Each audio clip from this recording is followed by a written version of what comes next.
Global climate change അഥവാ ലോക കാലാവസ്ഥാ വ്യതിയാനം. ലോകത്തിൽ ഭൂമിയിൽ പൊതുവെ സ്ഥിരമായ ഒരു കാലാവസ്ഥയാണ് ഉള്ളത്. ഈ സ്ഥിരമായി അനുഭവപ്പെടുന്ന കാലാവസ്ഥയ്ക്ക് ഉണ്ടാകുന്ന വ്യതിയാനത്തെയാണ് അല്ലെങ്കിൽ മാറ്റത്തെയാണ് ഗ്ലോബൽ ക്ലൈമറ്റ് ചേഞ്ച് എന്ന് അറിയപ്പെടുന്നത്. അത് ഭൂമിയിൽ മൊത്തത്തിൽ അനുഭവപ്പെടുമ്പോഴാണ് അത് ഗ്ലോബൽ എന്ന വാക്കിലേക്ക് വരുന്നത്. ഇനി ഈ ഗ്ലോബൽ ക്ലൈമറ്റ് ചേഞ്ചിന് ഇടയാക്കുന്ന കാരണങ്ങൾ, അതുകൊണ്ടുള്ള പ്രത്യാഘാതങ്ങൾ, അത് നമ്മളുടെ ഭൂമിയെ, ആവാസ വ്യവസ്ഥയെ, ജീവജാലങ്ങളെ, ജലത്തെ, മണ്ണിനെ തുടങ്ങിയവയെ എങ്ങനെ ഇൻഫ്ലുവൻസ് ചെയ്യുന്നു അല്ലെങ്കിൽ എങ്ങനെ ബാധിക്കുന്നു, അതിനുള്ള പരിഹാരങ്ങൾ തുടങ്ങിയ വിശദാംശങ്ങളാണ് ഗ്ലോബൽ ക്ലൈമറ്റ് ചേഞ്ച് എന്ന ഈ ക്ലാസ്സിൽ ഉൾക്കൊള്ളിച്ചിട്ടുള്ളത്. ഗ്ലോബൽ ക്ലൈമറ്റ് ചേഞ്ച് എന്ന പ്രത്യാഘാതം ഉണ്ടാകുന്നതിനുള്ള പ്രധാനപ്പെട്ട കാരണം മനുഷ്യൻ്റെ ഇടപെടലുകൾ മാത്രമാണ്. സ്വാഭാവികമായി ഭൂമിയിൽ അനുഭവപ്പെടുന്ന കാലാവസ്ഥയുണ്ട്. ആ കാലാവസ്ഥയിൽ നിന്നുള്ള വ്യത്യാസത്തെയാണ് നമ്മൾ ക്ലൈമറ്റ് ചേഞ്ച് എന്നതുകൊണ്ട് അർത്ഥമാക്കുന്നത്. ഉദാഹരണമായി നമ്മുടെ കേരളം എടുത്തു കഴിഞ്ഞാൽ കേരളത്തിൽ സ്ഥിരമായിട്ട് അനുഭവപ്പെടുന്ന കാലാവസ്ഥയെ നമ്മൾ മൂന്നായിട്ട് തരംതിരിക്കാറുണ്ട്. ജൂൺ 1 മുതൽ 4 മാസത്തോളം കൃത്യമായി മഴ പെയ്യുന്ന ഒരു കാലാവസ്ഥയുണ്ട്.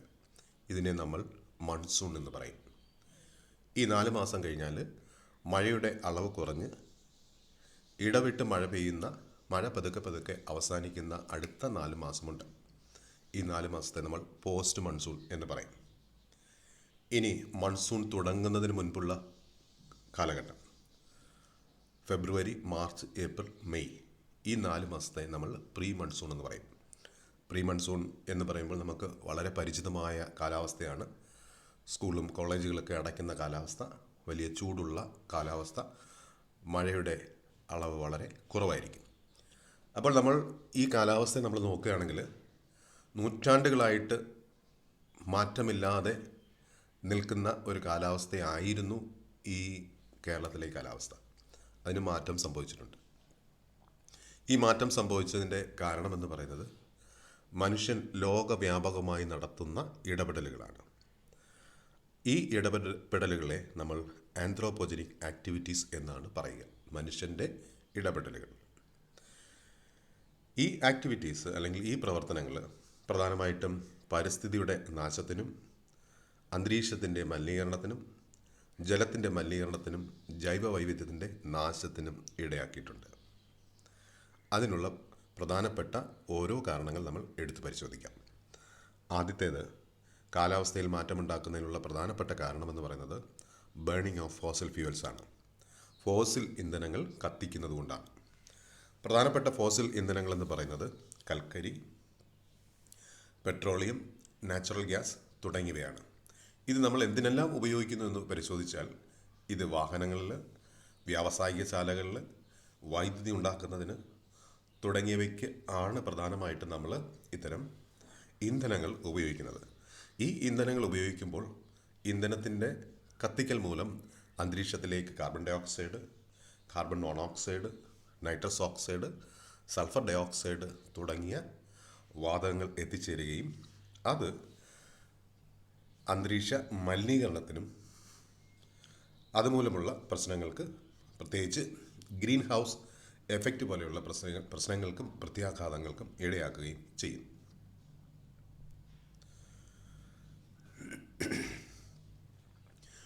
നേരത്തെ സൂചിപ്പിച്ചതുപോലെ പ്രധാനമായിട്ടും ഫോസിൽ ഇന്ധനങ്ങളുടെ കത്തിക്കൽ മൂലം ഉണ്ടാകുന്നത് കാർബൺ ഡൈ ഓക്സൈഡാണ്. കാർബൺ ഡൈ ഓക്സൈഡിനെ നമ്മൾ GHG ഗ്രീൻ ഹൗസ് ഗ്യാസ് എന്നാണ് അറിയപ്പെടുന്നത്.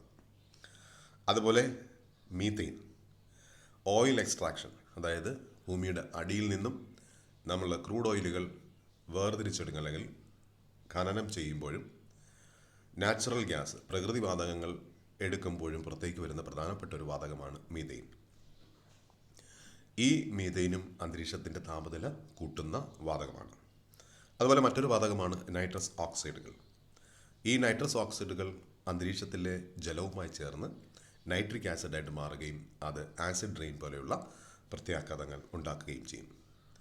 പിന്നീട് വ്യാവസായിക ശാലകളിൽ നിന്ന് പുറത്തേക്ക് വരുന്ന മറ്റൊരു പദാർത്ഥമാണ് പാർട്ടിക്കുലേറ്റ് മാറ്റർ, അതായത് പൊടിപടലങ്ങൾ. അന്തരീക്ഷത്തിൽ തങ്ങി നിൽക്കുന്ന ഭാരം കുറഞ്ഞ പദാർത്ഥങ്ങളെയാണ് പാർട്ടിക്കുലേറ്റ് മാറ്റർ എന്ന് പറയുന്നത്.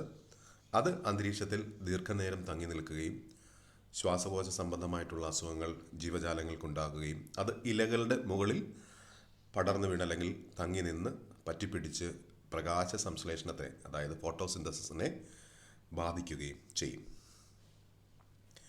ഇതിൻ്റെ പാരിസ്ഥിതിക പ്രത്യാഘാതങ്ങൾ നമ്മൾ പരിശോധിച്ചാൽ, പ്രത്യേകിച്ച് ആന്ത്രോപോജനിക് ആക്ടിങ്ങിലെ ഫോസിൽ ഇന്ധനങ്ങളുടെ കത്തിക്കൽ മൂലമുണ്ടാകുന്ന പ്രത്യാഘാതങ്ങൾ, ഒന്ന് ക്ലൈമറ്റ് ചേഞ്ചാണ്. ആദ്യമേ നമ്മൾ സൂചിപ്പിച്ചതുപോലെ ലോകത്ത് സ്ഥിരമായി ഉണ്ടായിരുന്ന കാലാവസ്ഥയിൽ മാറ്റം അനുഭവപ്പെടുന്നു. അതായത് ടെമ്പറേച്ചർ, താപനില, ഭൂമിയുടെ താപനില മൊത്തത്തിൽ വർദ്ധിക്കുന്നു. എയർ പൊല്യൂഷൻ, അന്തരീക്ഷ മലിനീകരണം. സൾഫർ ഡയോക്സൈഡും നൈട്രസ് ഓക്സൈഡും വ്യാവസായിക ശാലകളിൽ നിന്നും പുറത്തേക്ക് വരുമ്പോൾ അത് അന്തരീക്ഷത്തിൽ എത്തിച്ചേർന്നതിന് ശേഷം വെള്ളവുമായി ചേർന്ന് ആസിഡ് റെയിനായിട്ട് മാറുന്നു.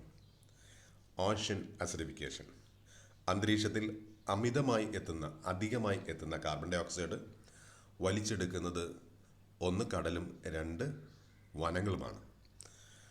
ഭൂമിയുടെ 1/2 പ്രദേശവും കടൽ ആയതുകൊണ്ട് ഏറ്റവും കൂടുതൽ കാർബൺ ഡൈ ഓക്സൈഡ് വലിച്ചെടുക്കപ്പെടുന്നത് കടലിലാണ്.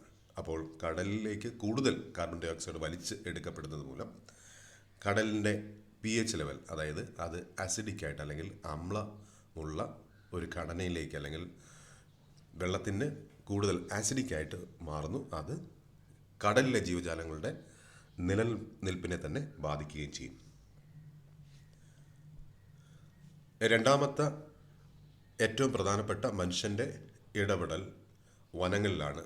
വനം വെട്ടി നശിപ്പിക്കുന്ന പ്രവൃത്തി, അതിനെ നമ്മൾ ഡീഫോറസ്റ്റേഷൻ എന്നാണ് പറയുന്നത്. എന്തിനു വേണ്ടിയിട്ടാണ് നമ്മൾ ഡീഫോറസ്റ്റേഷൻ നടത്തുക എന്ന് ചോദിച്ചാൽ, പ്രധാനമായിട്ടും അഗ്രികൾച്ചർ, കൃഷി ആവശ്യങ്ങൾക്ക്, അർബൻ എക്സ്പാൻഷൻ, അതായത് നഗരവൽക്കരണത്തിന്, മൈനിങ്ങിന്, പിന്നീട് തടിയുടെ ഉപയോഗത്തിന് തുടങ്ങിയ ആവശ്യങ്ങൾക്ക് വേണ്ടിയിട്ടാണ് നമ്മൾ വനങ്ങൾ വെട്ടിനശിപ്പ് അല്ലെങ്കിൽ വനങ്ങൾ ഉപയോഗിക്കുന്നത്. ഈ ഉപയോഗിക്കുന്നതിനെ നമ്മൾ ഡീഫോറസ്റ്റേഷൻ എന്നാണ് പറയുന്നത്. നമ്മളുടെ മനുഷ്യൻ്റെ എണ്ണം വർദ്ധിക്കുന്നതിനനുസരിച്ച് മനുഷ്യ ആവശ്യങ്ങൾക്ക് വേണ്ടിയിട്ട്, അവന് താമസിക്കുന്നതിനും കൃഷി ആവശ്യങ്ങൾക്ക് വേണ്ടിയിട്ടുമാണ് ഇത്തരം പ്രവർത്തനങ്ങൾ അല്ലെങ്കിൽ വനനശീകരണം കൂടുതലായിട്ട് സംഭവിക്കുന്നത്. അതിൻ്റെ കോൺസിക്വൻസ് നമ്മൾ അല്ലെങ്കിൽ പ്രത്യാഘാതങ്ങൾ പരിശോധിച്ച് നോക്കിക്കഴിഞ്ഞാൽ ഏറ്റവും പ്രധാനപ്പെട്ട പ്രത്യാഘാതം എന്ന് പറയുന്നത് ലോസ് ഓഫ് ബയോഡൈവേഴ്സിറ്റിയാണ്. ജൈവ വൈവിധ്യം വളരെയധികം നശിക്കും. നമ്മളൊരു വനം, ചെറിയ ഒരു വനം എടുത്തു നോക്കിയാൽ അല്ലെങ്കിൽ ചെറിയൊരു കുറ്റിക്കാട് എടുത്തു നോക്കുകയാണെങ്കിൽ അവിടെ 10, 15, 20 മരങ്ങൾ ചേരുന്ന ഒരു പ്രദേശമാണെങ്കിൽ പോലും ആ മരങ്ങളുമായിട്ട് ബന്ധപ്പെട്ട് ഉള്ള ചെറിയ ചെടികളുണ്ട്, പായലുകളുണ്ട്, പൂപ്പലുകളുണ്ട്, ചെറിയ ചെറിയ പ്രാണികളുണ്ട്. അങ്ങനെ ഒരു 10, 15 മരങ്ങൾ ചേരുന്ന ഒരു ചെറിയ ഒരു പ്രദേശം പോലും നൂറുകണക്കിന്, ആയിരക്കണക്കിന്, പ്രത്യേകിച്ചും സൂക്ഷ്മജീവികൾ എടുക്കുകയാണെങ്കിൽ കോടിക്കണക്കിന് സൂക്ഷ്മജീവികളുടെ ഒരു ആവാസ വ്യവസ്ഥയാണ്. അപ്പോൾ ഒരു 15 മരം ഉൾപ്പെടുന്ന ഒരു പ്രദേശം നശിപ്പിക്കപ്പെട്ടാൽ അല്ലെങ്കിൽ വെട്ടി നശിപ്പിച്ചാൽ പോലും തന്നെ ആയിരക്കണക്കിന് ജീവജാലങ്ങൾ നശിച്ചു പോകുന്ന സാഹചര്യമുണ്ട്. അപ്പോൾ അതൊരു വലിയ പ്രദേശമാണെങ്കിൽ നമ്മളുടെ ഊഹത്തിനപ്പുറത്തേക്ക് അല്ലെങ്കിൽ കണക്കിനപ്പുറത്തേക്കുള്ള ഒരു നഷ്ടമാണ് സംഭവിക്കുക. നോക്കുക, forest houses 80% of terrestrial species. Their destruction lead to extinction. കരയിൽ താമസിക്കുന്ന ജീവജാലങ്ങളുടെ 80% വനങ്ങളിലാണ്.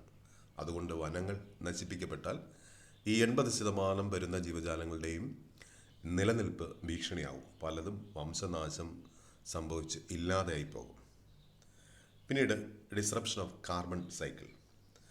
അന്തരീക്ഷത്തിലേക്ക് പുറന്തള്ളുന്ന കാർബൺ ഡൈ ഓക്സൈഡിനെ വലിച്ചെടുത്ത് അതിൽ പ്രകാശ സംശ്ലേഷണം നടത്തി അല്ലെങ്കിൽ ഫോട്ടോസിന്തസിസ് നടത്തി കാർബൺ ഡൈ ഓക്സൈഡിനെ ഉപയോഗിച്ചുകൊണ്ട് ഓക്സിജനെ പുറത്തേക്ക് വിടുന്ന പ്രോസസ്സ് അല്ലെങ്കിൽ പ്രവർത്തനം നടത്തുന്നത് സസ്യങ്ങളാണ്. അതായത് കാർബൺ ഡൈ ഓക്സൈഡിൻ്റെ ഒരു സൈക്കിൾ, അതിൻ്റെ വലിച്ചെടുക്കലും അത് ശരീരത്തിൽ സൂക്ഷിക്കലുമായിട്ടുള്ള പ്രക്രിയ നടത്തുന്നത് സസ്യങ്ങളാണ്. അതുകൊണ്ട് തന്നെ സസ്യങ്ങളുടെ നാശം അന്തരീക്ഷത്തിൽ കാർബൺ ഡൈ ഓക്സൈഡ് കൂടുന്നതിനിടയാക്കുകയും അത് ഗ്ലോബൽ വാർമിംഗ് പോലെയുള്ള പ്രത്യാഘാതങ്ങൾക്ക് ഇടയാക്കുകയും ചെയ്യും. സോയിൽ ഇറോഷൻ, അതായത് മണ്ണിനെ തടഞ്ഞു നിർത്തുന്നത് മരങ്ങളുടെ വേരുകളാണ്, ചെടികളുടെ വേരുകളാണ്. ചെടികളും മരങ്ങളും ഇല്ലാതെയായാൽ മണ്ണൊലിപ്പ് വ്യാപകമാവുകയും അല്ലെങ്കിൽ സോയിൽ ഇല്ലാതെ അല്ലെങ്കിൽ മേൽമണ്ണ് ഒലിച്ചു പോകുന്നതിന് ഇടയാക്കുകയും ചെയ്യും. Water cycle disruption. കടലിൽ നിന്നും നീരാവിയായി പൊങ്ങുന്ന മേഘങ്ങൾ അത് കുന്നിൻ ചെരുവുകളിൽ അല്ലെങ്കിൽ വലിയ കുന്നുകൾ തടഞ്ഞു നിർത്തി മഴയായി പെയ്ത് മഴ കുന്നുകളിൽ അല്ലെങ്കിൽ കാടുകളിൽ ഇറങ്ങി അല്ലെങ്കിൽ പെയ്തിറങ്ങി അത് അരുവികളായി പുഴകളായി ആണ് സമുദ്രത്തിലേക്ക് എത്തിച്ചേരുന്നത്. ഇങ്ങനെ വെള്ളം കടലിൽ നിന്ന് നീരാവിയായി അന്തരീക്ഷത്തിലേക്ക് എത്തി അത് മഴമേഘങ്ങളായി മഴമേഘങ്ങൾ നമ്മുടെ പശ്ചിമഘട്ടം പോലെയുള്ള വലിയ കുന്നുകൾ തടഞ്ഞു നിർത്തി അതിനെ മഴ പെയ്യിച്ച് ആ മഴ വനങ്ങളിൽ തങ്ങി നിന്ന് പതുക്കെ ഊറിയിറങ്ങി ചെറിയ തോടുകളും അരുവികളും പുഴകളുമായി രൂപപ്പെട്ട് കടലിലേക്ക് തന്നെ തിരിച്ചെത്തുന്നു. ഇതിനെയാണ് നമ്മൾ വാട്ടർ സൈക്കിൾ എന്ന് പറയുന്നത്. ഈ സൈക്കിളിന് അല്ലെങ്കിൽ ഈ പ്രവർത്തനത്തിന് വിഘാതം അല്ലെങ്കിൽ തടസ്സമുണ്ടാകും നമ്മളുടെ ഡീഫോറസ്റ്റേഷൻ. അതായത് നമ്മൾക്ക് വനങ്ങളില്ലെങ്കിൽ പെയ്യുന്ന മഴ അതുപോലെ തന്നെ വളരെ വേഗത്തിൽ എന്തു ചെയ്യും? ഒലിച്ച് താഴേക്ക് വരും. അവിടെ പിടിച്ചു നിർത്താനോ തടഞ്ഞു നിർത്താനോ വേരുകളില്ലെങ്കിൽ മണ്ണൊലിപ്പുണ്ടാകും. അങ്ങനെ പെയ്യുന്ന മഴ വളരെ വേഗത്തിൽ തന്നെ മണ്ണിലേക്ക് ഊറിയിറങ്ങാതെ മഴവെള്ളം വലിയ ഫ്ലഡായിട്ട് അല്ലെങ്കിൽ വെള്ളപ്പൊക്കങ്ങളായിട്ട് രൂപാന്തരപ്പെട്ട് കടലിലേക്ക് തന്നെ തിരിച്ചിറങ്ങും. അപ്പോൾ വലിയൊരു പ്രത്യാഘാതമാണ് ഈ വനനശീകരണം മൂലം നമുക്കുണ്ടാകുന്നത്. ഇനി നമ്മളൊരു ആമസോൺ കാടിൻ്റെയൊക്കെ കണക്കെടുത്തു. ലോകത്തിൻ്റെ ശ്വാസകോശം എന്നറിയപ്പെടുന്ന പ്രദേശങ്ങളാണ് ആമസോൺ കാടുകൾ. ഈ ആമസോൺ കാടുകളിൽ ഓരോ മിനിറ്റിലും ഒരു വലിയൊരു ഫുട്ബോൾ ഗ്രൗണ്ടിൻ്റെ വലിപ്പത്തിലാണ് നശിപ്പിക്കപ്പെട്ടുകൊണ്ടിരിക്കുന്നത്. അതുപോലെ നമ്മൾ പാം പ്ലാന്റേഷൻ, അതായത് ഓയിൽ പാം പ്ലാന്റേഷൻസ് ഉണ്ട്. പ്രത്യേകിച്ച് സൺഫ്ലവർ ഓയിൽ, പാം ഓയിലുകൾ ഒക്കെ നമ്മൾ സസ്യങ്ങളിൽ നിന്നാണ് എടുക്കുന്നത്. അത്തരം പ്ലാന്റേഷനുകൾ രൂപപ്പെടുത്താൻ വേണ്ടിയിട്ട് ഫോറസ്റ്റ് നശിപ്പിക്കപ്പെടുന്നുണ്ട്. നമ്മുടെ കേരളം പോലെയുള്ള പ്രദേശങ്ങൾ എടുത്തുകയാണെങ്കിൽ തേയില ഉൽപ്പാദിപ്പിക്കാനായിട്ട് നമ്മൾ അതിനുവേണ്ടി കൃഷി ചെയ്യാനായിട്ട് ഉപയോഗിക്കുന്ന പ്രദേശങ്ങളെല്ലാം എടുത്തു നോക്കിക്കഴിഞ്ഞാൽ പശ്ചിമഘട്ടത്തിൻ്റെ തണുപ്പുള്ള അല്ലെങ്കിൽ തണുത്ത കാലാവസ്ഥയുള്ള മേഖലയോട് ചേർന്നിട്ടുള്ള പ്രദേശങ്ങളാണ്. പതിനായിരക്കണക്കിന് ഹെക്ടർ പ്രദേശങ്ങളാണ് തേയില വളർത്താൻ വേണ്ടി നമ്മൾ വനം വെട്ടിത്തെളിച്ചുകൊണ്ട് ആ പ്രദേശങ്ങളെ ഉപയോഗിച്ചിട്ടുള്ളത്. അപ്പം ഇത്തരം പ്ലാന്റേഷനുകൾ, റബ്ബർ പ്ലാന്റേഷനുകൾ തുടങ്ങിയവയൊക്കെ ഡീഫോറസ്റ്റേഷൻ്റെ ഉത്തമ ഉദാഹരണങ്ങളാണ്. അടുത്തതായി മനുഷ്യൻ്റെ ഇടപെടൽ എന്ന് പറയുന്നത് അർബനൈസേഷൻ എന്ന് പറയുന്ന ഒരു പ്രവൃത്തിയാണ്. അർബനൈസേഷൻ എന്ന് പറഞ്ഞാൽ നമ്മുടെ ചെറിയ ഗ്രാമങ്ങൾ ചെറിയ പട്ടണങ്ങളായിട്ട് മാറുകയും ആ ചെറിയ പട്ടണങ്ങൾ പിന്നീട് നഗരങ്ങളായിട്ട് മാറുകയും ചെയ്യുന്ന പ്രോസസ്സിനെയാണ് നമ്മൾ അർബനൈസേഷൻ എന്ന് പറയുന്നത്. അതിൻ്റെ പ്രത്യാഘാതങ്ങൾ നമ്മൾ പരിശോധിച്ചാൽ, ഒന്ന് ഹാബിറ്റാറ്റ് ഡിസ്ട്രക്ഷൻ. സ്വാഭാവികമായിട്ട് നമ്മുടെ ഗ്രാമപ്രദേശങ്ങൾ എന്ന് പറയുന്നത് മനുഷ്യൻ വളരെ അടുത്തടുത്തല്ലാതെ ദൂരെയായിട്ട് താമസിക്കുന്നതും ഈ താമസിക്കുന്ന പ്രദേശത്തിന് ഇടയിലായിട്ട് ചെറിയ കൃഷി പ്രദേശം അല്ലെങ്കിൽ കൃഷി ചെയ്യാനുള്ള പ്രദേശങ്ങളുണ്ട്, ചെറിയ പൊന്തക്കാടുകളുണ്ട്. അങ്ങനെ നിരവധിയായിട്ടുള്ള ചെറിയ ആവാസ വ്യവസ്ഥകൾ ചേരുന്നതാണ് ഒരു ഗ്രാമപ്രദേശം എന്ന് പറയുന്നത്. അപ്പോൾ ഈ ഗ്രാമപ്രദേശം നഗരമായിട്ട് മാറുമ്പോൾ വീടുകളുടെ എണ്ണം കൂടും, ആളുകളുടെ എണ്ണം കൂടും, കൂടുതൽ റോഡുകൾ വരും, കൂടുതൽ ഷോപ്പുകളുണ്ടാകും അല്ലെങ്കിൽ കടകളുണ്ടാകും. അതുമായിട്ട് ബന്ധപ്പെട്ട ചെറിയ വ്യാവസായിക ശാലകൾ അല്ലെങ്കിൽ വ്യാവസായിക കേന്ദ്രങ്ങൾ രൂപപ്പെടും. ഇങ്ങനെ വളരെ പതുക്കെയാണ് ഒരു ഗ്രാമപ്രദേശം ഒരു ടൗണായിട്ട് അല്ലെങ്കിൽ ഒരു നഗരമായിട്ട് മാറുന്നത്. അപ്പോൾ നേരത്തെ ഉണ്ടായിരുന്ന പൊന്തക്കാടുകളും കൃഷിയിടങ്ങളും മറ്റ് ചെറിയ ആവാസ വ്യവസ്ഥകളൊക്കെ ഇത്തരം ആവശ്യങ്ങൾക്ക് വേണ്ടിയിട്ട് നമ്മൾ വഴിമാറ്റും അല്ലെങ്കിൽ ഉപയോഗിക്കുകയും അങ്ങനെ ഹാബിറ്റാറ്റിൻ്റെ സ്വാഭാവികമായിട്ടുള്ള ജീവജാലങ്ങൾ താമസിക്കുന്ന ഇടങ്ങൾ നഷ്ടപ്പെടുകയും ചെയ്യുന്നു. അതാണ് ഹാബിറ്റാറ്റ് ഡിസ്ട്രക്ഷൻ എന്നതുകൊണ്ട് അർത്ഥമാക്കുന്നത്. മറ്റൊരു ഇമ്പാക്റ്റ് എന്ന് പറയുന്നത് റിസോഴ്സ് ഓവർ കൺസംഷനാണ്. നമ്മളുടെ ആൾക്കാരുടെ എണ്ണം കൂടുമ്പോൾ കൂടുതലായിട്ട് ഭക്ഷണ ആവശ്യങ്ങൾ വേണ്ടിവരും, കൂടുതലായിട്ട് ജലത്തിൻ്റെ ആവശ്യം വേണ്ടിവരും, കൂടുതലായിട്ട് അന്തരീക്ഷം അല്ലെങ്കിൽ റിസോഴ്സുകൾ അല്ലെങ്കിൽ പ്രകൃതി വിഭവങ്ങൾ, മണ്ണ്, പാറ പോലെയുള്ള വിഭവങ്ങൾ കൂടുതലായിട്ട് ഉപയോഗിക്കേണ്ടതായിട്ട് വരും. അങ്ങനെ റിസോഴ്സുകൾ അല്ലെങ്കിൽ നമ്മളുടെ വിഭവങ്ങളുടെ അമിതമായിട്ടുള്ള ഉപയോഗം അവിടെ നടത്തേണ്ടതായിട്ട് വരും. ഇതുമൂലമുള്ള പ്രശ്നങ്ങൾ നമ്മൾ പരിശോധിക്കുകയാണെങ്കിൽ, ഒന്ന് അന്തരീക്ഷ മലിനീകരണമാണ്. ആൾക്കാരുടെ എണ്ണം കൂടുന്നത് മൂലം ജലത്തിൻ്റെ മലിനീകരണം ഉണ്ടാകും, മണ്ണിൻ്റെ മലിനീകരണം ഉണ്ടാകും. കൂടാതെ ശബ്ദ മലിനീകരണം, വാഹനങ്ങളുടെ ഒക്കെ സാന്നിധ്യം കൊണ്ട്, വ്യാവസായിക ശാലകളുടെ സാന്നിധ്യം കൊണ്ട് ശബ്ദ മലിനീകരണം ഉണ്ടാകും. അതിലുപരി പ്രകാശ മലിനീകരണം എന്ന് പറയുന്ന, നമ്മൾ ഒരു പരിധി വരെ ചർച്ച ചെയ്യപ്പെടാത്ത പ്രകാശ മലിനീകരണം കൂടി നഗരവൽക്കരണത്തിലൂടെ ഉണ്ടാക്കപ്പെടുകയാണ് ചെയ്യുന്നത്. ഇവിടെ അർബൻ ഹീറ്റ് ഐലൻഡ് എഫക്റ്റ് എന്ന് പറയുന്ന ഒരു പ്രത്യേകതയുണ്ട് നഗരത്തെ സംബന്ധിച്ചിടത്തോളം. നഗരമെന്ന് പറയുമ്പോൾ പ്രധാനമായിട്ടും കോൺക്രീറ്റ് കൊണ്ട് നിർമ്മിക്കപ്പെട്ട കെട്ടിടങ്ങളുള്ള പ്രദേശങ്ങളാണ്. ഈ കോൺക്രീറ്റ് കെട്ടിടങ്ങളുടെ ഒരു പ്രത്യേകത, ഇത് ചൂടിനെ വലിച്ചെടുത്ത് അവിടെ തന്നെ ചൂട് പിടിപ്പിക്കും. അപ്പം കോൺക്രീറ്റ് കെട്ടിടങ്ങൾ മാത്രം കാണപ്പെടുന്ന ഇത്തരം നഗരങ്ങളിൽ ചൂട് ഈ കെട്ടിടങ്ങൾ വലിച്ചെടുക്കുകയും ആ പ്രദേശത്ത് ചൂടിൻ്റെ വർധനവുണ്ടാവുകയും അങ്ങനെ ചുട്ടുപഴുത്തിരിക്കുകയും ചെയ്യുന്ന ഒരു പ്രവണത അല്ലെങ്കിൽ ഒരു പ്രത്യേകത നഗരത്തിലുണ്ട്. ഈ നഗരം ഇങ്ങനെ ചൂട് വലിച്ചെടുത്ത് ചുട്ടുപഴുത്തിരിക്കുന്ന അവസ്ഥയാണ് നമ്മൾ അർബൻ ഹീറ്റ് ഐലൻഡ് എഫക്റ്റ് എന്ന് പറയുന്നത്. ഐലൻഡ് എന്ന് പറഞ്ഞാൽ ചുറ്റുപാടും നിന്നും വ്യത്യസ്തമായിട്ട് ഒരു പ്രദേശം വേറിട്ട് കാണുന്നതിനെയാണ് ഐലൻഡ് എന്ന് പറയുക. അപ്പം നഗരം എന്ന് പറയുന്നത് ഈ പറയുന്നത് കോൺക്രീറ്റ് കൊണ്ടുള്ള ഐലൻഡാണ്. ആ ഐലൻഡിൽ ചൂട് ഇങ്ങനെ നിലനിൽക്കുന്നതിനെയാണ് അർബൻ ഹീറ്റ് ഐലൻഡ് എഫക്റ്റ് എന്ന് പറയുന്നത്. ട്രാഫിക് കൺജഷൻ, അതായത് നഗരവൽക്കരണം ഉണ്ടാകുമ്പോൾ പ്രധാനമായിട്ടും നമ്മുടെ റോഡുകളൊക്കെ ഒരു 25 വർഷം മുൻപോ 15 വർഷം മുൻപോ ഒക്കെ അന്നത്തെ വാഹനങ്ങളുടെ പെരുപ്പ് അല്ലെങ്കിൽ എണ്ണം കണക്കാക്കി നിർമ്മിക്കപ്പെട്ടുള്ളതാണ്. വളരെ പെട്ടെന്നാണ് വാഹന ഇൻഡസ്ട്രി വാഹനങ്ങളെ കൂടുതലായിട്ട് ഉൽപ്പാദിപ്പിച്ചുകൊണ്ടിരിക്കുന്നത്. എല്ലാ വീട്ടിലും ഒന്നിലധികമോ വാഹനങ്ങളുള്ള ഈ അവസ്ഥയിൽ നമ്മളുടെ ഒരു 15 വർഷം മുമ്പോ 20 വർഷം മുൻപോ നിർമ്മിച്ച റോഡുകൾ പര്യാപ്തമല്ല. അതുകൊണ്ട് തന്നെ ട്രാഫിക് കൺജഷൻ ഉണ്ടാവുകയും അന്തരീക്ഷ മലിനീകരണവും ശബ്ദ മലിനീകരണവും വായു മലിനീകരണവും എല്ലാം സൃഷ്ടിക്കപ്പെടുകയും ചെയ്യും. ഇനി മനുഷ്യൻ്റെ മറ്റൊരു ഇടപെടലാണ് വ്യാവസായിക വൽക്കരണം. വ്യാവസായിക വൽക്കരണം എന്നതുകൊണ്ട് അർത്ഥമാക്കുന്നത്, ഒന്ന് മാനുഫാക്ചറിങ്, അതായത് നമുക്ക് ആവശ്യമുള്ള വസ്തുക്കൾ ഉണ്ടാക്കാൻ വേണ്ടിയിട്ടുള്ള വ്യാവസായിക ശാലകൾ. മൈനിങ്, അതായത് ധാതു ലവണങ്ങൾ, ഇരുമ്പ്, അലൂമിനിയം, സ്വർണം, കൽക്കരി പോലെയുള്ള പദാർത്ഥങ്ങൾ അല്ലെങ്കിൽ വസ്തുക്കൾ കുഴിച്ചെടുക്കുന്ന മൈനിങ് ആക്ടിവിറ്റീസ്. കൺസ്ട്രക്ഷൻ, അതായത് കെട്ടിടങ്ങളും വ്യാവസായിക ശാലകളും റോഡുകളും ഒക്കെ ഉണ്ടാക്കുന്ന കൺസ്ട്രക്ഷൻ തുടങ്ങിയവ എല്ലാം കൂടി ചേരുന്നതാണ് നമ്മൾ ഇൻഡസ്ട്രിയൽ ആക്ടിവിറ്റീസ് എന്നതുകൊണ്ട് അർത്ഥമാക്കുന്നത്.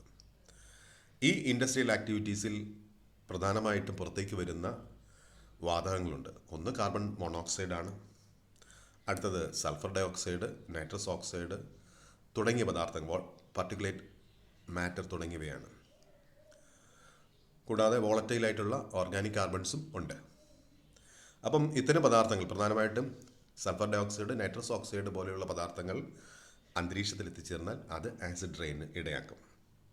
കൂടാതെ അർബനൈസേഷൻ വഴി അല്ലെങ്കിൽ ഇൻഡസ്ട്രിയൽ ആക്ടിവിറ്റീസ് വഴി ജലം മലിനീകരിക്കപ്പെടും, മണ്ണ് മലിനീകരിക്കപ്പെടും, അന്തരീക്ഷം സ്വാഭാവികമായിട്ടും മലിനീകരണ വസ്തുക്കൾ കൊണ്ട് നിറയുകയും ചെയ്യും.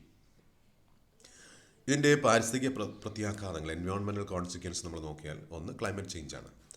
ആദ്യമേ സൂചിപ്പിച്ചതുപോലെ എന്തുകൊണ്ടാണ് ഗ്ലോബൽ ക്ലൈമറ്റ് ചേഞ്ച് ഉണ്ടാകുന്നു എന്നതിൻ്റെ വിശദാംശങ്ങൾ ഓരോന്നെടുത്ത് പരിശോധിക്കുകയാണെങ്കിൽ അതിൽ ഈ പറയുന്ന കാര്യങ്ങളെല്ലാം തന്നെ ക്ലൈമറ്റ് ചേഞ്ചിന് ഇടയാക്കുന്ന പ്രത്യാഘാതങ്ങളാണ്. വാട്ടർ കണ്ടാമിനേഷൻ, ജലത്തിൻ്റെ കണ്ടാമിനേഷൻ. ഓസോൺ ഡിപ്ലീഷൻ, നമ്മളുടെ ഭൂമിക്ക് ചുറ്റും ഭൂമിയുടെ അന്തരീക്ഷത്തെ പൊതിഞ്ഞുകൊണ്ട് സൂര്യനിൽ നിന്നുള്ള അൾട്രാവയലറ്റ് കിരണങ്ങൾ ഭൂമിയിലേക്ക് എത്താതെ തടഞ്ഞു നിർത്തുന്ന ഭൂമിയുടെ ഒരു നേർത്ത പാളിയുണ്ട്. ഇതാണ് ഓസോൺ പാളി അല്ലെങ്കിൽ ഓസോൺ ലെയർ എന്ന് പറയുന്നത്. ഈ ഓസോൺ പാളിക്ക് തകരാറുണ്ടെങ്കിൽ അതിന് ഹോളുകൾ രൂപപ്പെടുന്നതിനിടയാക്കും. ഹെൽത്ത് റിസ്ക് ഉണ്ട്, അതായത് വ്യാവസായിക ശാലകളിലും നഗരങ്ങളിലും താമസിക്കുന്ന ആൾക്കാർക്ക് ധാരാളം അസുഖങ്ങളും പ്രയാസങ്ങളും അല്ലെങ്കിൽ അതുമായിട്ട് ബന്ധപ്പെട്ടുള്ള പ്രശ്നങ്ങൾ ഉണ്ടാകാനുള്ള ഉണ്ട്. ഇനി മനുഷ്യൻ്റെ മറ്റൊരു ഇടപെടലാണ് കൃഷി. വ്യാവസായികമായി കൃഷി ചെയ്യുന്നതിനെയാണ് നമ്മൾ ഈ പ്രത്യാഘാതങ്ങൾ ഉണ്ടാക്കുന്ന മേഖലയുമായിട്ട് ബന്ധപ്പെട്ട് പറയുന്നത്. അതായത് modern agricultural practice driven by high demand for food rely heavily on chemical inputs, irrigation and mechanization.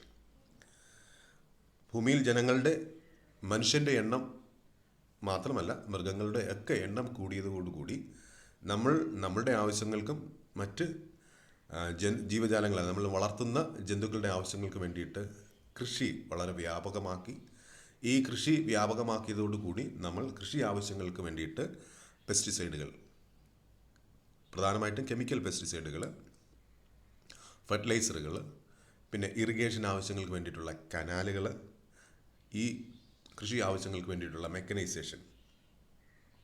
മെക്കാനിക്കലായിട്ടുള്ള അല്ലെങ്കിൽ വാഹനങ്ങളും ഉപകരണങ്ങളൊക്കെ ഇതിനു വേണ്ടിയിട്ട് വ്യാപകമായിട്ട് നമുക്ക് ഉൽപ്പാദിപ്പിക്കേണ്ടതായിട്ട് വരും. അപ്പോൾ ഇത്തരം ഉൽപ്പാദന മേഖലകളിൽ നിന്നും ഉണ്ടാകുന്ന മലിനീകരണമാണ് അഗ്രികൾച്ചർ പ്രാക്ടീസ് കൊണ്ടുണ്ടാകുന്ന മലിനീകരണം എന്ന് പറയുന്നത്.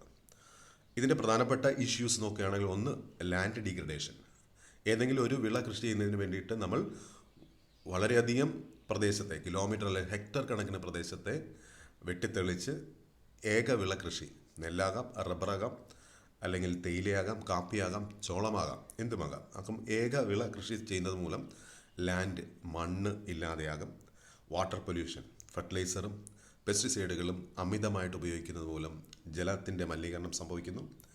ഗ്രീൻ ഹൗസ് ഗ്യാസ് എമിഷൻസ്, പ്രധാനമായിട്ട് methane, nitrous oxide, nitrogen based fertiliser തുടങ്ങിയവയിൽ നിന്നുണ്ടാകുന്ന നൈട്രസ് ഓക്സൈഡുകളും മീഥെയിൻ പോലെയുള്ള വാതകങ്ങളും അന്തരീക്ഷത്തിൽ എത്തിച്ചേരുന്നതിന് ഇടയാക്കും. കൂടാതെ ഇറിഗേഷൻ പ്രോബ്ലംസ് ഉണ്ടാവും. അധികമായിട്ട് ജലം ഉൽപ്പാദിപ്പിക്കുന്ന അല്ലെങ്കിൽ ഉപയോഗിക്കേണ്ടുന്ന സാഹചര്യം വരും. ഈ അധികമായിട്ട് ജലം എടുക്കേണ്ടുന്ന സാഹചര്യം വരുമ്പോൾ നമ്മൾ ഭൂമിക്ക് അടിയിലുള്ള ഭൂഗർഭ ജലത്തെയാണ് നമ്മൾ എന്ത് ചെയ്യുന്നത്, ഈ കൃഷി ആവശ്യങ്ങൾക്കായിട്ട് എടുക്കുന്നത്. അപ്പം ഭൂമിയിലുള്ള ഭൂഗർഭ ജലത്തിൻ്റെ അളവ് കുറയും. കൂടാതെ ഓവർ ഇറിഗേഷൻ, അമിതമായിട്ട് നമ്മൾ ഫെർട്ടിലൈസർ ആയാലും പെസ്റ്റിസൈഡ് ആയാലും പെട്ടെന്ന് പരിഹരിക്കണം എന്നുള്ള ഒരു ഉദ്ദേശത്തിൽ നമ്മളിതെല്ലാം അമിതമായിട്ട് ഉപയോഗിക്കും. അപ്പം വെള്ളം കെട്ടിക്കിടക്കുന്നതിന് ഇടയാക്കും. തുടങ്ങിയ പ്രത്യാഘാതങ്ങളാണ് നമുക്കിതിനകത്തുണ്ടാകും. ഒരു സ്റ്റാറ്റിസ്റ്റിക്സ് പരിശോധിക്കുകയാണെങ്കിൽ agriculture account for 70% of global fresh water usage. നമ്മളുടെ ശുദ്ധജലം പ്രധാനമായിട്ട് 70% എന്തിനുപയോഗിക്കുന്നതാണ്? അഗ്രികൾച്ചർ, അതായത് കൃഷിക്ക് വേണ്ടിയിട്ടാണ് നമ്മൾ ഉപയോഗിക്കുന്നത്. നൈട്രജൻ ഫെർട്ടിലൈസർ, അതായത് നമ്മുടെ അമോണിയ, യൂറിയ പോലെയുള്ള ഫെർട്ടിലൈസറുകൾ has increased by over 600% since 1960s. 1960 ശേഷം നമ്മൾ പരിശോധിക്കുകയാണെങ്കിൽ ഫെർട്ടിലൈസറുകളുടെ, പ്രത്യേകിച്ച് അമോണിയ പോലെയുള്ള നൈട്രജൻ അടങ്ങിയിട്ടുള്ള വളങ്ങളുടെ ഉപയോഗം 600% വർദ്ധിച്ചിട്ടുണ്ട്. ഈ നൈട്രജൻ അടങ്ങിയ വളങ്ങളിൽ നിന്നാണ് മീഥെയിൻ പോലെയുള്ള പദാർത്ഥങ്ങൾ അന്തരീക്ഷത്തിലെ അല്ലെങ്കിൽ വാതകങ്ങൾ അന്തരീക്ഷത്തിൽ എത്തിച്ചേരുന്നത്. ഈ മീഥെയിനാണ് അന്തരീക്ഷത്തിലെ പ്രത്യേകിച്ച് ഗ്ലോബൽ വാർമിങ്ങിന് ഇടയാക്കുന്നതോടൊപ്പം തന്നെ ഓസോൺ പാളിയുടെ നാശത്തിനിടയാക്കുന്ന പ്രധാനപ്പെട്ട വാതകം എന്ന് പറയുന്നത്. ഇനി മനുഷ്യൻ്റെ ഇടപെടൽ അല്ലെങ്കിൽ ആന്ത്രോപോജനിക് ആക്ടിവിറ്റീസിൽ വരുന്ന മറ്റൊരു ഇൻഡസ്ട്രിയാണ് ആനിമൽ ഹസ്ബൻഡറി എന്ന് പറയുന്നത്. ഈ ആനിമൽ ഹസ്ബൻഡറിയിൽ വരുന്നത് rearing livestock for meat, dairy and other products. നമ്മൾ പ്രധാനമായിട്ടും ജന്തുക്കളെ നമ്മൾ വളർത്തുന്നത് ഒന്ന് ഇറച്ചിക്ക് വേണ്ടിയിട്ടാണ്, രണ്ടാമത് പാലിന് വേണ്ടിയിട്ടാണ്, പിന്നെ മുട്ട, തുകൽ പോലെയുള്ള അല്ലെങ്കിൽ ചെമ്മരിയാടുകളൊക്കെ ആണെന്നുണ്ടെങ്കിൽ നമ്മൾ അതിൻ്റെ ഇറച്ചിയും അതിൻ്റെ രോമങ്ങളും നമ്മൾ ഉപയോഗിക്കാറുണ്ട്. അതിൻ്റെ എൻവയോൺമെൻറ്റൽ ഇമ്പാക്റ്റുകൾ പരിശോധിക്കുകയാണെങ്കിൽ ഒന്ന് മീഥെയിൻ എമിഷൻ, ജന്തുജന്യമായിട്ടുള്ള പദാർത്ഥങ്ങൾ, പ്രത്യേകിച്ച് അതിൻ്റെ വേസ്റ്റ്, ഡങ് പോലെയുള്ളതും അഴുകുമ്പോഴൊക്കെ ഉണ്ടാകുന്ന മീഥെയിൻ ഗ്യാസിൻ്റെ എമിഷന് ഇത് വളരെ വ്യാപകമായിട്ട് ഇടയാക്കും. ഡീഫോറസ്റ്റേഷൻ ഫോർ ഗ്രേസിങ്, കന്നുകാലികളെ വളർത്തുമ്പോൾ അതിനു വേണ്ടിയിട്ടുള്ള പുല്ല് വളർത്താനും അതിനു വേണ്ടിയിട്ടുള്ള തീറ്റയ്ക്കായിട്ടുള്ള പ്രദേശങ്ങൾ നമ്മൾ ഒരുക്കേണ്ടതായിട്ടുണ്ട്. അതുകൊണ്ട് വനനശീകരണം പോലെയുള്ള പ്രശ്നങ്ങളുണ്ടാകും. ലാൻഡ് ആൻഡ് വാട്ടർ യൂസേജ്, ഒരു എക്സാമ്പിൾ നോക്കുകയാണെങ്കിൽ producing 1 kilogram of beef requires 15,000 liters of water. ഒരു പന്നിയിലോ അല്ലെങ്കിൽ ഒരു കന്നുകാലിയിലോ 1 kilogram ഇറച്ചി ഉൽപ്പാദിപ്പിക്കണമെന്നുണ്ടെങ്കിൽ 15,000 ലിറ്റർ ശുദ്ധജലം അല്ലെങ്കിൽ വെള്ളം ആവശ്യമാണ്. അപ്പോൾ 1 കിലോ ഇറച്ചിയുടെ കാര്യമാണ് നമ്മൾ ഇവിടെ സൂചിപ്പിച്ചത്. അങ്ങനെ നമ്മൾ വ്യാപകമായിട്ട് നമ്മൾ ഉപയോഗിക്കുന്ന മാംസത്തിൻ്റെ ഉപഭോഗം അല്ലെങ്കിൽ അളവെടുത്ത് പരിശോധിച്ചാൽ എത്രത്തോളം ഗ്യാലൻ കണക്കിന് വെള്ളം ഉപയോഗിക്കപ്പെടേണ്ടതായിട്ട് വരും എന്ന് ചിന്തിച്ചാൽ നമുക്കതിൻ്റെ പ്രത്യാഘാതം മനസ്സിലാകും. ഇനി അതുമായിട്ട് ബന്ധപ്പെട്ട പൊല്യൂഷൻ നോക്കുകയാണെങ്കിൽ manoeuvre releases ammonia, methane and nitrates. നമ്മൾ വളങ്ങളിൽ നിന്നും അന്തരീക്ഷത്തിലേക്ക് അമോണിയയും മീഥെയിനും നൈട്രേറ്റുകളും എത്തിച്ചേരും. Feed production involves heavy pesticide and fertiliser use. നമുക്ക് ഫീഡ്, അതായത് കന്നുകാലികൾക്ക് ആവശ്യമായിട്ടുള്ള തീറ്റ ഉൽപ്പാദിപ്പിക്കുന്ന പുല്ല് കൃഷി ചെയ്യുന്നതിന് വേണ്ടിയിട്ട് നമ്മൾ വ്യാപകമായിട്ട് പ്രദേശങ്ങൾ അക്വയർ ചെയ്യേണ്ടി വരും. അതിന് വേണ്ടിയിട്ട് ഫെർട്ടിലൈസർ ഉപയോഗിക്കേണ്ടി വരും, പെസ്റ്റിസൈഡുകൾ ഉപയോഗിക്കേണ്ടി വരും. ഇതെല്ലാം അന്തരീക്ഷത്തിലും മണ്ണിലും ജലത്തിലുമൊക്കെ മലിനീകരണം ഉണ്ടാക്കുന്നതിനും ഇടയാക്കും. ഓവർ ഗ്രേസിങ്, എത്രത്തോളം കന്നുകാലികളുണ്ടോ അത്രത്തോളം തീറ്റ വേണ്ടി വരും. അതുകൊണ്ട് ഓവർ ഗ്രേസിങ്, കൂടുതലായിട്ടുള്ള പ്രദേശങ്ങൾ തീറ്റ തേടി അത് നശിപ്പിക്കുക അല്ലെങ്കിൽ തിന്ന് തീർക്കുകയും ചെയ്യും. ഇവിടെ സ്റ്റാറ്റിസ്റ്റിക്സ് നോക്കുകയാണെങ്കിൽ life stock contribute 14.5% of all human induced green house gases emission. നമ്മൾ മനുഷ്യൻ്റെ ഇടപെടലുമായിട്ട് താരതമ്യം ചെയ്യുമ്പോൾ 14.5%, 100-ൽ 14.5% ഗ്രീൻ ഹൗസ് ഗ്യാസുകൾ എമിഷൻ ഉണ്ടാകുന്നത് ഇത്തരം ലൈവ് സ്റ്റോക്കിൽ നിന്നാണ് എന്ന് നമുക്ക് പറയാൻ പറ്റും. ഇനി അടുത്തതായിട്ട്, അപ്പം ഇത്രയുമാണ് ഗ്ലോബൽ ക്ലൈമറ്റ് ചേഞ്ചിന് ഇടയാക്കുന്ന മനുഷ്യൻ്റെ ഇടപെടൽ എന്ന് പറയുന്നത്. ഇനി അതുമായിട്ട് ബന്ധപ്പെട്ടുള്ള പ്രശ്നങ്ങൾ പരിശോധിച്ചാൽ ഏറ്റവും പ്രധാനപ്പെട്ട പ്രശ്നം ഗ്രീൻ ഹൗസ് എഫക്റ്റാണ്. ആ ഗ്രീൻ ഹൗസ് എഫക്റ്റിന് ഇടയാക്കുന്നത് ഗ്രീൻ ഹൗസ് ഗ്യാസസുകളാണ്. ഈ ഗ്രീൻ ഹൗസ് എഫക്റ്റ് മൂലം നമുക്കുണ്ടാക്കുന്ന പ്രത്യാഘാതം എന്ന് പറയുന്നത് ഗ്ലോബൽ വാർമിംഗ് ആണ്. ഈ ഗ്ലോബൽ വാർമിംഗ് കൂടാതെ ഗ്ലോബൽ വാർമിങ്ങിന് ഇടയാക്കുന്ന ഗ്യാസുകളുമൊക്കെ ചേർന്നിട്ട് ഓസോൺ ലെയർ ഡിപ്ലീഷൻ ഉണ്ടാകും. അതിൻ്റെ പ്രത്യാഘാതങ്ങളുണ്ടാകും. അത് നമുക്ക് ഏതൊക്കെ ആണെന്ന് ഓരോന്ന് പരിശോധിക്കാം. ഗ്രീൻ ഹൗസ് എഫക്റ്റ് എന്ന് പറഞ്ഞാൽ അതൊരു സ്വാഭാവികമായിട്ടുള്ള ഒരു ഫിനോമിനാണ് അല്ലെങ്കിൽ പ്രതിഭാസമാണ്. അതായത് അന്തരീക്ഷത്തിൻ്റെ താപനില ഒരു നിശ്ചിത അളവിൽ അങ്ങനെ തന്നെ നിലനിർത്തിക്കൊണ്ട് പോകുന്ന രീതി നമ്മുടെ ഭൂമിക്കുള്ള ഒരു പ്രത്യേകതയാണ്. അതിനിടയാക്കുന്നത് അന്തരീക്ഷത്തിൽ ഉള്ള വായുവും പൊടിപടലങ്ങൾ അല്ലെങ്കിൽ ചെറിയ ചെറിയ കണികകളും കൂടെ ചേർന്നിട്ടാണ്.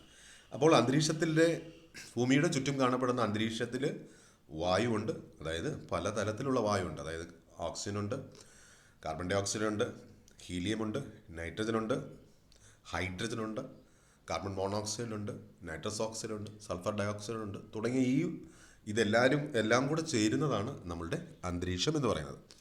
അപ്പോൾ ഈ അന്തരീക്ഷത്തിലെ ഈ വായു കണികകൾക്ക് സൂര്യപ്രകാശത്തെ വലിച്ചെടുക്കാനും അത് ചൂടുപിടിക്കാനുമൊക്കെയുള്ള പ്രത്യേകതയുണ്ട്, അല്ലെങ്കിൽ അതിനുള്ള കഴിവുണ്ട്. അങ്ങനെ സ്വാഭാവികമായിട്ട് ചൂട് ഉണ്ടാകുന്നതിനെയാണ് നമ്മൾ നാച്ചുറൽ ഗ്രീൻ ഹൗസ് എഫക്റ്റ് എന്ന് പറയുന്നത്.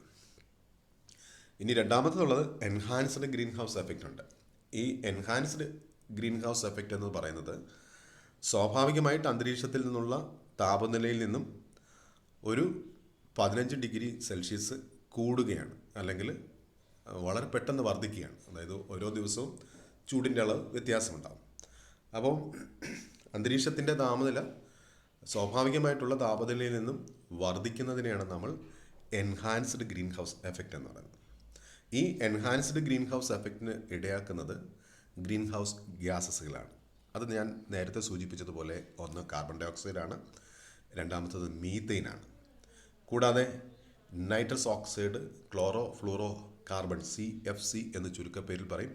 അതുപോലെ ഹൈഡ്രോ ഫ്ലൂറോ കാർബൺസ് ഉണ്ട്, HFCS തുടങ്ങിയവ, വാട്ടർ വേപ്പർ തുടങ്ങിയവയാണ് ഗ്രീൻ ഹൗസ് ഗ്യാസസ് എന്ന് പറയുന്നത്. അപ്പോൾ വാട്ടർ ഗ്രീൻ ഹൗസ് ഗ്യാസസ് എന്ന് ചോദിച്ചാൽ നമ്മൾ ഇത്രയും വാതകങ്ങളുടെ പേര് എഴുതണം.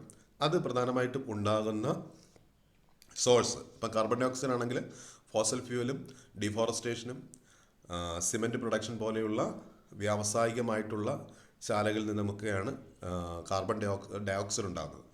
മീഥെയിൻ ആണെന്നുണ്ടെങ്കിൽ livestock, rice paddies, landfill, fossil fuel extraction തുടങ്ങിയ മേഖലകളിൽ നിന്ന് അല്ലെങ്കിൽ തുടങ്ങിയവയിൽ നിന്നുമാണ് മീഥെയിൻ ഉണ്ടാകുന്നത്.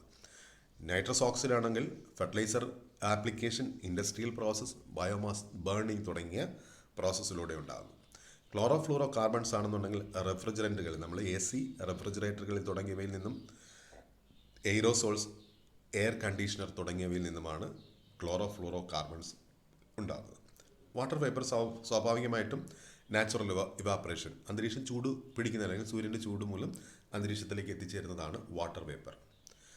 ഇവയെല്ലാം കൂടെ ചേർന്ന ഗ്യാസുകളെയാണ് നമ്മൾ എന്താ പറയുക, ഗ്രീൻ ഹൗസ് ഗ്യാസസ് എന്ന് പറയുന്നത്.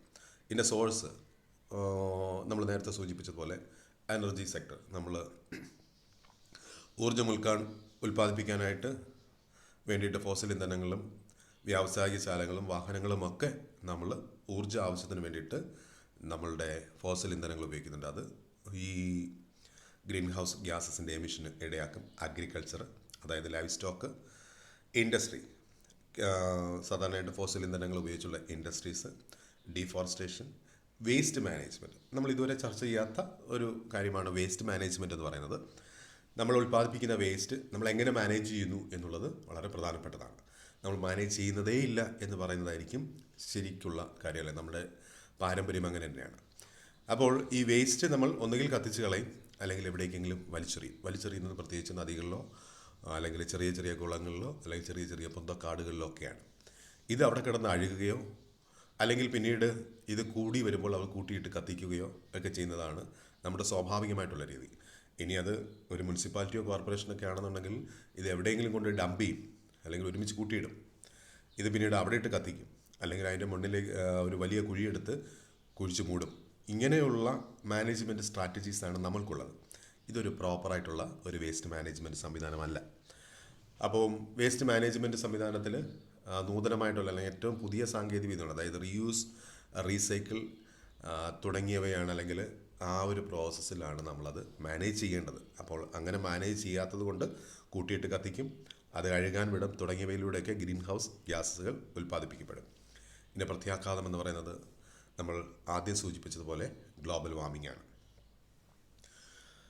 ഗ്ലോബൽ വാർമിംഗ് എന്നതുകൊണ്ട് അർത്ഥമാക്കുന്നത് long term increase in earth average surface temperature due to enhanced greenhouse effect.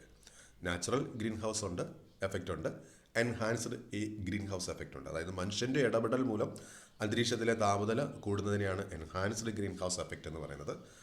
അപ്പോൾ ആ എൻഹാൻസ്ഡ് ഗ്രീൻ ഹൗസ് എഫക്റ്റ് കൊണ്ട് അന്തരീക്ഷത്തിൻ്റെ ഗ്ലോബലായിട്ട് ഭൂമിയുടെ മൊത്തത്തിലുള്ള കാലാവസ്ഥ അല്ലെങ്കിൽ ചൂട് വർദ്ധിക്കുന്നതിനെയാണ് നമ്മൾ ഗ്ലോബൽ വാർമിംഗ് എന്ന് പറയുന്നത്. ഈ ഗ്ലോബൽ വാർമിങ്ങിൻ്റെ ഇൻഡിക്കേറ്റർ, അതിനുള്ള നമ്മൾ സൂചകങ്ങൾ, അല്ലെ എന്താണ് ഗ്ലോബൽ വാർമിംഗ് നമ്മൾ തിരിച്ചറിയുന്നത്, റൈസിങ് ഗ്ലോബൽ ടെമ്പറേച്ചർ. അതായത് നമ്മളൊരു 50 വർഷത്തെ അല്ലെങ്കിൽ 1950 മുൻപുള്ള ഒരു ടെമ്പറേച്ചറും ഇപ്പോഴത്തെ ടെമ്പറേച്ചറുമായിട്ട് നമ്മൾ താരതമ്യപ്പെടുത്തുമ്പോൾ 1.1 ഡിഗ്രി സെൽഷ്യസ് ഉയർന്നതായിട്ട് കാണാൻ കഴിയും. ഈ ഉയർച്ചയെ നമ്മൾ ഗ്ലോബൽ വാർമിംഗ് എന്ന് പറയും. ഇനി melting glaciers and polar ice caps. നമ്മുടെ ഭൂമിയുടെ ഉത്തര ദക്ഷിണ ധ്രുവങ്ങൾ, അതായത് നോർത്ത് പോളും സൗത്ത് പോളും എടുത്തു നോക്കുകയാണെങ്കിൽ വളരെ പെട്ടെന്ന് ഈ നോർത്ത് പോളിലെയും സൗത്ത് പോളിലെയും മഞ്ഞ് ഉരുങ്ങുന്നതായിട്ട് കാണാൻ കഴിയും. മഞ്ഞ് ഉരുങ്ങുന്നതെന്നുണ്ടെങ്കിൽ അന്തരീക്ഷത്തിൻ്റെ താപനില വർദ്ധിക്കണം. അപ്പോൾ അതൊരു ഇൻഡിക്കേറ്ററാണ്. റൈസിങ് സീ ലെവൽസ്, അതായത് നമ്മുടെ സമുദ്രത്തിൻ്റെ ഉയരം അല്ലെങ്കിൽ അതിൻ്റെ വെള്ളത്തിൻ്റെ അളവ് കൂടി സീ ലെവൽ ഇൻക്രീസ് ചെയ്യുന്നത്. അപ്പം ഇതൊക്കെയാണ് പ്രധാനപ്പെട്ട ഇൻഡിക്കേറ്റേഴ്സ്, അതായത് സൂചകങ്ങൾ. അപ്പോൾ ടെമ്പറേച്ചർ 1.1 ഡിഗ്രി സെൽഷ്യസ് ഇൻക്രീസ് ചെയ്തു. ഭൂമിയുടെ ഉത്തര ദക്ഷിണ ഗോളങ്ങളിലുള്ള ഐസ് മെൽറ്റ് ചെയ്യാൻ തുടങ്ങി.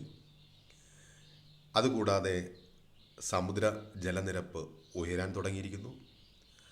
ഓഷ്യൻ അസിഡിഫിക്കേഷൻ, അതായത് സമുദ്രത്തിൻ്റെ ആസിഡിറ്റിയിൽ വ്യത്യാസം വന്നിരിക്കുന്നതല്ല, അമ്ലത്വം കൂടിയിരിക്കുന്നു.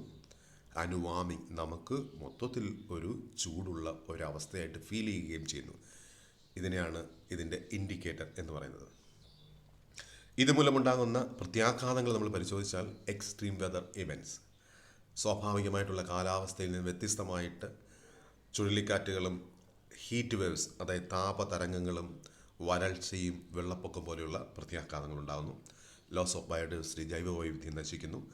അഗ്രികൾച്ചർ ഇമ്പാക്റ്റ് ഉണ്ട്, അതായത് കൃഷി ഇടങ്ങളിൽ നമ്മൾ വ്യാപകമായിട്ട് കൃഷിയിടങ്ങളിൽ വെള്ളമെത്താത്ത അവസ്ഥ, പെട്ടെന്ന് കരിഞ്ഞുണങ്ങുന്ന അവസ്ഥ, അല്ലെങ്കിൽ വെള്ളപ്പൊക്കം ഉണ്ടാകുന്നത് മൂലം കൃഷി നശിക്കുന്ന അവസ്ഥ തുടങ്ങിയ പ്രത്യാഘാതങ്ങൾ.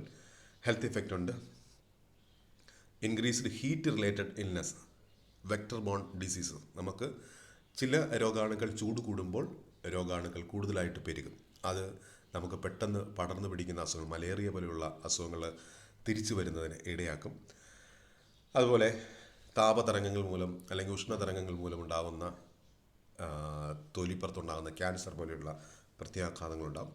എക്കണോമിക് ലോസ് അല്ലെങ്കിൽ കോസ്റ്റ്, അതായത് ഇതുമൂലം രാജ്യത്തിന് അല്ലെങ്കിൽ ലോകത്തിന് മൊത്തത്തിൽ തന്നെ സാമ്പത്തികമായിട്ടുള്ള വലിയ നഷ്ടമുണ്ടാക്കുന്നതിനും ഇടയാക്കും. അടുത്തത് ഓസോൺ ലെയർ ഡിപ്ലീഷനാണ്. ഭൂമിക്ക് ചുറ്റും 3 ഓക്സിജൻ മോളിക്യൂൾ ചേർന്നിട്ട് ഭൂമിയുടെ അന്തരീക്ഷത്തെ പൊതിഞ്ഞുകൊണ്ട് കാണുന്ന ഈ ലെയറിനെയാണ് നമ്മൾ ഓസോൺ ലെയർ എന്ന് പറയുന്നത്.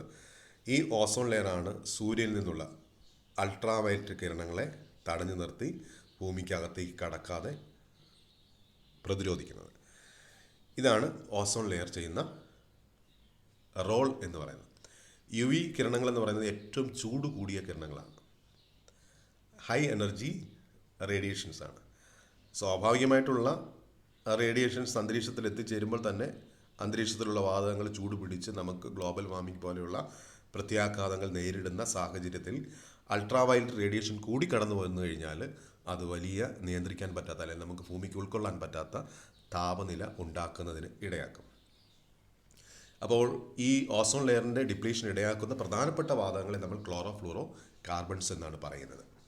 ഇത് റെഫ്രിജറേറ്ററുകളും പ്രത്യേകിച്ച് എയ്റോസോൾ ഫോം പ്രൊഡക്ഷൻ, നമ്മൾ ഫ്രിഡ്ജിലുമൊക്കെ വെക്കുന്ന സാധനങ്ങൾ, തെർമോക്കോൾ പോലെയുള്ള സാധനങ്ങളൊക്കെ ഉണ്ടാക്കുന്നതിന് വേണ്ടിയിട്ട് ഉപയോഗിക്കുന്ന അല്ലെങ്കിൽ അത്തരം ആവശ്യങ്ങൾക്ക് വേണ്ടിയിട്ട് നമ്മൾ ഇൻഡസ്ട്രിയിൽ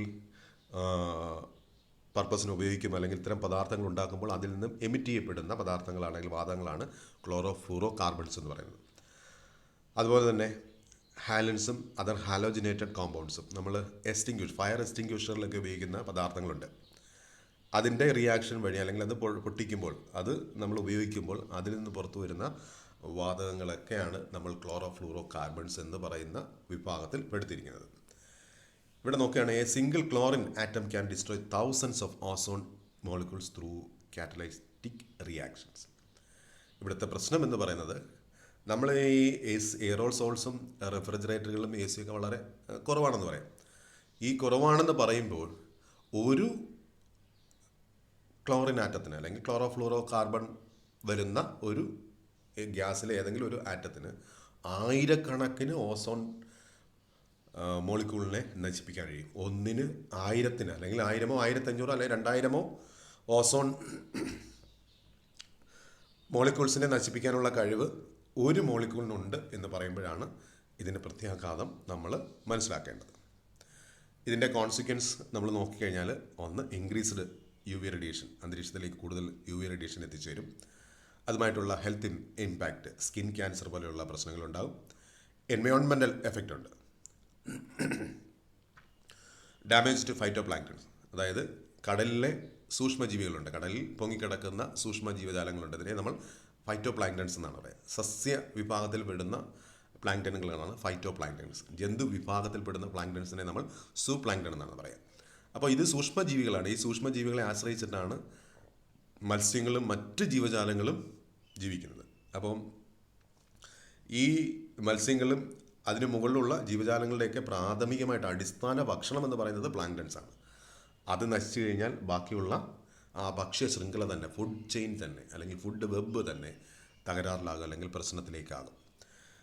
ദെൻ മെറ്റീരിയൽ ഡിഗ്രഡേഷൻ ഉണ്ട്. UV radiation accelerate the degradation of plastic, paints and other materials. പ്ലാസ്റ്റിക്കിൻ്റെയും പെയിൻറ്റ്സിൻ്റെയും മറ്റ് മെറ്റീരിയൽസിൻ്റെയൊക്കെ നാശത്തിന് ഇത്തരം ഓസോൺ ലെയറിൻ്റെ ഡിപ്ലീഷൻ ഇടയാക്കും. ഇനി interconnection between global warming and ozone depletion. Ozone ഡിപ്ലീഷൻ്റെയും ഗ്ലോബൽ വാർമിംഗും തമ്മിലുള്ള പരസ്പര ബന്ധം, അതായത് chlorofluorocarbons greenhouse gas ആയിട്ട് എഫക്റ്റ് ചെയ്യുന്നുണ്ട്, അല്ലെങ്കിൽ ഗ്രീൻ ഹൗസ് ഗ്യാസാണ്. അതായത് അന്തരീക്ഷത്തിലേക്ക് എത്തിച്ചേരുന്ന സൂര്യനിൽ നിന്നുള്ള ചൂടിനെ വലിച്ച് എടുക്കാനും അന്തരീക്ഷത്തെ ചൂട് പിടിപ്പിക്കാനും ആർക്ക് കഴിയും? ഈ ക്ലോറോ ഫ്ലൂറോ കാർബൺസിന് കഴിയും. അതേ ക്ലോറോ ഫ്ലൂറോ കാർബൺസ് തന്നെ ഓസോൺ ലെയറിനെ നശിപ്പിക്കുകയും ചെയ്യും. അപ്പോൾ ഇത് തമ്മിൽ പരസ്പര ബന്ധമുണ്ട്. അതിനെയാണ് interconnection between global warming and ozone depletion. അതായത് എത്രത്തോളം ഗ്ലോബൽ വാർമിംഗ് കൂടുന്നോ അത്രത്തോളം ഓസോൺ ഡിപ്ലീഷനും കൂടും എന്ന് അർത്ഥം. ഇനി അതിൻ്റെ മിറ്റിഗേഷൻ, നമ്മളിത് എങ്ങനെ പ്രതിരോധിക്കാം, അതിന് വേണ്ടിയിട്ട് നമ്മൾ സ്വീകരിച്ചിട്ടുള്ള മാർഗ്ഗങ്ങൾ. പ്രധാനപ്പെട്ട 2 എഗ്രിമെൻറ്റുകളാണുള്ളത്. ഒന്ന് പാരീസ് എഗ്രിമെൻ്റാണ്. 2015 പാരീസ് എഗ്രിമെൻ്റ് എന്ന് പറയുന്ന എഗ്രിമെൻറ്റ് ലോക രാഷ്ട്രങ്ങൾ സൈൻ ചെയ്യുന്നത്. അതിൻ്റെ ഉദ്ദേശം എന്ന് പറയുന്നത് limit global warming below 2 degree Celsius with effort to keep it under 1.5 degree Celsius. അന്തരീക്ഷത്തിൻ്റെ താപനില 2 ഡിഗ്രിക്ക് മുകളിലേക്ക് പോകാതെ താഴ്ത്തുക, 1.5 ആക്കുക എന്നുള്ള ഉദ്ദേശത്തോടു കൂടി ലോകവ്യാപകമായിട്ട് നടത്തേണ്ടുന്ന പ്രവർത്തനങ്ങളെക്കുറിച്ചും അതെങ്ങനെ നടത്തണം എന്നതിനെക്കുറിച്ചുമുള്ള ഒരു എഗ്രിമെൻ്റാണ് പാരീസ് എഗ്രിമെൻ്റ് എന്ന് പറയുന്നത്. അതിന് മുൻപ് മോൺട്രിയൽ പ്രോട്ടോക്കോൾ എന്ന് പറയുന്ന ഒരു പ്രോട്ടോക്കോൾ നടത്തിയിട്ടുണ്ട്. Phased out the production of ozone depleting substance like chlorofluorocarbons. 1987 Montreal protocol വരുന്നത്. ക്ലോറോ ഫ്ലൂറോ കാർബണിൻ്റെ എമിഷൻ കുറയ്ക്കണം എന്ന് ഉദ്ദേശിച്ചുകൊണ്ട് ലോകവ്യാപകമായിട്ട് എല്ലാ രാജ്യങ്ങളും പങ്കെടുത്ത ഒരു എഗ്രിമെൻ്റാണ് മോൺട്രിയൽ പ്രോട്ടോക്കോൾ എന്ന് പറയുന്നത്. ഇതിൻ്റെ പ്രതിവിധി എന്ന് പറയുന്നത്, ഒന്ന് അഡോപ്ഷൻ ഓഫ് റിന്യൂവബിൾ എനർജി, പുനർനിർമ്മിക്കാൻ കഴിയുന്നത്. നമ്മൾ ഫോസിൽ ഇന്ധനങ്ങൾ ഉപയോഗിച്ച് ഊർജ്ജം ഉൽപ്പാദിപ്പിക്കുന്നതിന് പകരമായിട്ട് കാറ്റിൽ നിന്നും സോളാർ, അതായത് സൂര്യപ്രകാശത്തിൽ നിന്നും നമുക്ക് ഊർജ്ജം ഉൽപ്പാദിപ്പിക്കാം. പിന്നീട് ജലത്തിൽ നിന്നും വേവ്സ്, അതായത് തിരമാലകളിൽ നിന്നും ഹൈഡ്രോ ഇലക്ട്രിക് പ്രോജക്റ്റുകൾ വഴിയുമൊക്കെ നമുക്ക് ഊർജ്ജം ഉൽപ്പാദിപ്പിക്കാൻ കഴിയുമെങ്കിൽ ഫോസിൽ ഇന്ധനങ്ങളുടെ ഉപയോഗം കുറയ്ക്കാൻ കഴിയും. സസ്റ്റൈനബിൾ അഗ്രികൾച്ചർ, നമ്മൾ കൂടുതലായിട്ട് അഗ്രികൾച്ചർ സെക്ടറിൽ ഉപയോഗിക്കുന്ന ഫെർട്ടിലൈസറുകളും കെമിക്കൽ ഫെർട്ടിലൈസറുകളും പെസ്റ്റിസൈഡുകളും ഒക്കെ കുറച്ചുകൊണ്ട്, അല്ലെങ്കിൽ അതിന് പകരമായിട്ട് നാച്ചുറൽ ഫെർട്ടിലൈസറുകളും പെസ്റ്റിസൈഡുകളും ഉപയോഗിച്ചിട്ടുള്ള കൃഷി രീതി അവലംബിക്കുകയാണെന്നുണ്ടെങ്കിൽ നമ്മൾ ഗ്ലോബൽ വാർമിംഗ് നമുക്ക് കുറക്കാൻ കഴിയും. വേസ്റ്റ് മാനേജ്മെൻറ്റ് ഏറ്റവും പ്രധാനപ്പെട്ട ഒരു പ്രശ്നമാണ്. വേസ്റ്റ് മാനേജ്മെൻറ്റ്,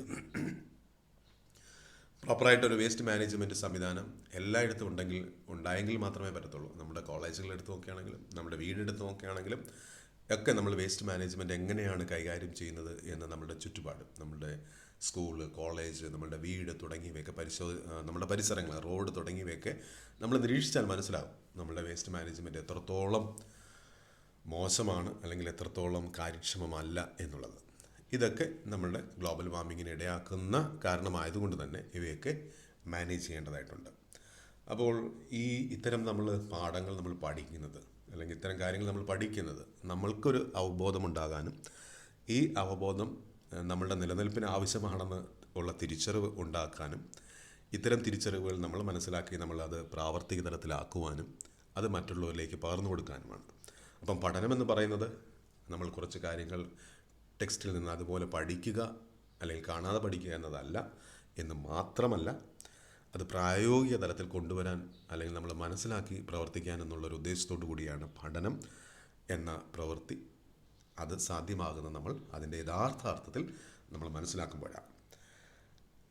ഇത്രയുമുള്ളൂ ഈ ക്ലാസ്സിൽ. ഇതുമായിട്ട് ബന്ധപ്പെട്ട് എന്തെങ്കിലും സംശയങ്ങളുണ്ടെങ്കിൽ തീർച്ചയായിട്ടും നിങ്ങൾക്ക് ഇതിനെ സംബന്ധിച്ച സംശയങ്ങൾ ചോദിക്കാവുന്നതാണ്. Thank U.